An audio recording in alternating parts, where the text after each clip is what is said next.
France Rafale युद्ध विमान चलाई भारत आसीथिले वायुसेनार पायलट। तेबे आसंतु जानिबा सेही 5 जण पायलट को विषय जे कि फ्रांस राफेल युद्ध विमान लड़ुआ विमान को धरी भारत आसीथिले। तेबे वीडियो को देखिया पूर्व प्रथमे चैनल को सब्सक्राइब करिकि पाखरे आसुथिबा बेल आइकन को बजाइ दंतु। आ जदि आपण जणे सच्चा भारतीय तेबे निश्चित भाबे कमेंट सेक्शन रे जय हिंद लिखंतु। भारतर वायुसेना रे शामिल हो सारी राफेल विमान। यह अत्याधुनिक युद्ध विमान को भारतीय वायुसेनार पायलट फ्रांस रो चलाई भारत आसिछंती। एथिपाई भारतीय वायुसेनार पायलट मानकु फ्रांस रे स्वतंत्र तालीम दिया जायथिला। सेमानकु फ्रांस रे रखा जायथिला एवं 5टी राफेल रो स्वतंत्र तालीम दिया जायथिला। चीन पाई यह वर्तमान समय मुंडबिंधार कारण पलटि। भारतीय वायुसेना रे राफेल शामिल हेबा परे निश्चित भारतीय वायुसेनार शक्ति वर्तमान वृद्धि पाई।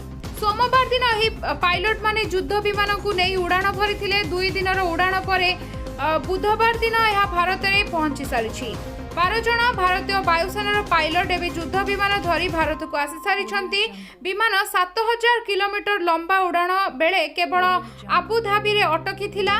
मंगलवार दिन यह आबुधाबी रे किछि समय पई अटकी थिबा परे भारत को आसी बुधवार दिन पहुंची थिला। तेबे सोमवार रे फ्रांस रो कंपनी भारतीय दूतावास एवं वायुसेनार वरिष्ठ अधिकारी माने आलोचना करथिले। सेठारे भारतर राष्ट्रदूत जावेद अशरफ उपस्थित थिले।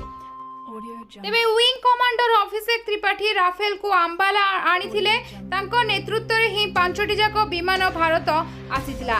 तेबे सेठारे समस्त प्रकार ट्रेनिंग नै विमान चलाइबार दक्षता हासिल करथिले। तांको अधीन रे अन्य पायलट माने मध्य राफेल उड़ाइबार तालीम नैथिले। तेबे एही 5 जनक पई वर्तमान सारा देश गर्व अनुभव करूछि जेउ माने फ्रांस रो राफेल युद्ध विमान को भारत नहीं आसीथिले एवं वायुसेनार एही 5 जण साहसी पायलट को पई वर्तमान सारा देश तांकर गुणगान करूछंती, तांकर तारीफ करूछंती। तेबे आपण माने एही 5 जण वायुसेनार एही कमांडर बा एही पायलट मानकु नै आपण कोन निजर प्रतिक्रिया मतामत रखिबे हमकु कमेंट सेक्शन में जणाई दियंतु। आगु को एमते अपडेट जानिबा पई हेले चैनल को सब्सक्राइब करिकि घंटी आइकन को बजाइ दियंतु। वीडियो को लाइक कमेंट से निश्चित करंतु। से पर्यंत मु रहिली जय हिंद।